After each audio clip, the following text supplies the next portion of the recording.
কেমন আছো বাবা? ভালো আছি আম্মা, কেমন আছেন? আপনি কেমন আছেন? হ্যাঁ ইনশাআল্লাহ। অনেকদিন পরে আসলাম একটু আপনারা দেখতে, আপনার সবাই শরীর স্বাস্থ্য ভালো আছে কিনা। বোঝেনি তো আমার একটু অভাবে সংসার, কিছু টাকা পয়সা কিছু দিতেন, ঝামেলা আছে, কিছু টাকা দেন, এই জন্য ঘরে নিয়ে আসি। আচ্ছা বাবা দেখতে তুই এত শুকাইছিস।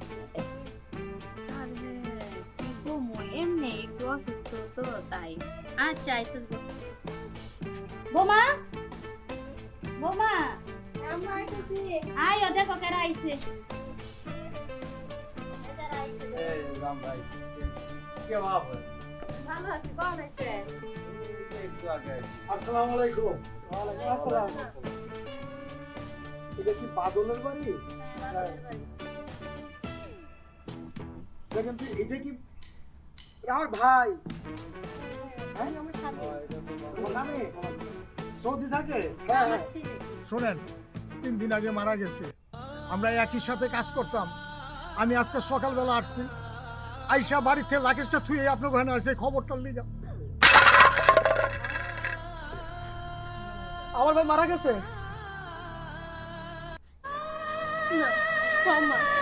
কি আপনার পুত্র নাকি মারা গেছে? ও ভাই বলো না, তোমার ভাই মারা যেতে পারে না। ভাই 3 দিন আগে মারা গেছে। না না না, উনি আমার রেখে যাইতে পারে না। চুপ থাকো, চুপ করো, চুপ করো। দেখো উনি কি বলে, চুপ থাকো। কিন্তু আনতে 2 লক্ষ টাকা লাগবে। আর ওর চেষ্টার বাবা আমার থেকে আরো 50,000 টাকা আমি দিছি। এই 2.5 লক্ষ টাকা আমার দিয়ে দেন, আমি লাশটা আনার ব্যবস্থাটা করে দিই। টাকা তো নাই আমার কাছে। আরে এটা কি কোন? আপনার টাকা নাই কি? আপনার সন্তান না? ঠিক আছে, আমার কাছে এত টাকা নাই আর আনতে হবে না। ঠিক আছে, যার মরার সে মারা গেছে। মা, আল্লাহ দোহাই লাগে, ওই মানুষটারে নিয়ে আর একটা কথা কইেন না আপনি। হাত জোর করে বলতেছে মানুষটা মারা গেছে। আপনি মা এই কথা বলতে পারলেন? ও তুমি তো তার ছোট ভাই, তো তুমি টাকাটা ব্যবস্থা করে দাও না ভাই, লাশটা দেশে নিয়ে আসি। ভাই মারা গেছে, ভালো হয়েছে। আপনি ওর দুলাভাই না, ওর তো বোন জামাই। আপনার দুইজনে ব্যবস্থা করে দেন না টাকাটা। আমিও অভাবে আছি, আমি আইসি আর ওনার কাছে হাওলাত করতে, আমি কে অভাব করি? অসুস্থ মরছে মনে থাক। আমার বাড়িতে এসে আমি আর বিপদে বললাম, কিন্তু আমি আরো দিতে হইব না, যাই আমরা। তো লাশটা কি ওখানেই থাকবো? লাশটা দেশে আনতে হইব না? আজকে কারোর মধ্যে কথা নাই। মানুষটা মারা গেছে, সেই মানুষটার লাশ বাংলাদেশে আনবো, এই কথা কারোর কাছে নাই।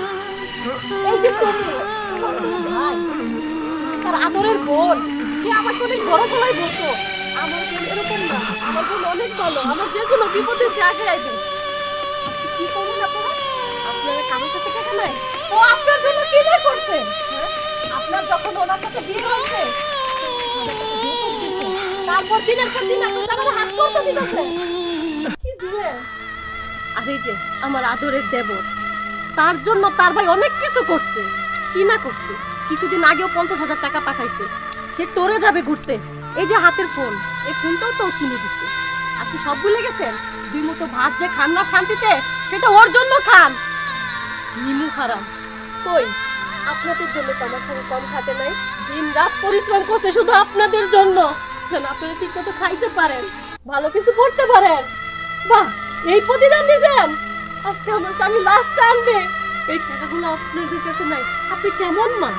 ও তো আপনার পেটের সন্তান, আপনি কেমনে পারলেন মুখের উপরে না করতে? আপনার কাছে কোনো টাকা নাই? এই এত সম্পদ, এই বাড়িঘর কার জন্য হয়েছে? শুধু ওর জন্য হয়েছে। ও একটা আবার নিজের সুখের চিন্তা করে নাই, সারাক্ষণ আপনাদেরকে নিয়ে ভাবছে। তুমি কি বাদলের বউ? তো তুমি টাকাটা জোগাড় করে দাও না, লাশটা নিয়ে আসি। বাদল খুব আমার কাছের, এক লগে ঘুমাইতাম বাদলের লগে। ঠিক আছে, কারো কিচ্ছু করতে হবে না। আমার স্বামী তো, আমি মানুষটা অনেক ভালোবাসতাম।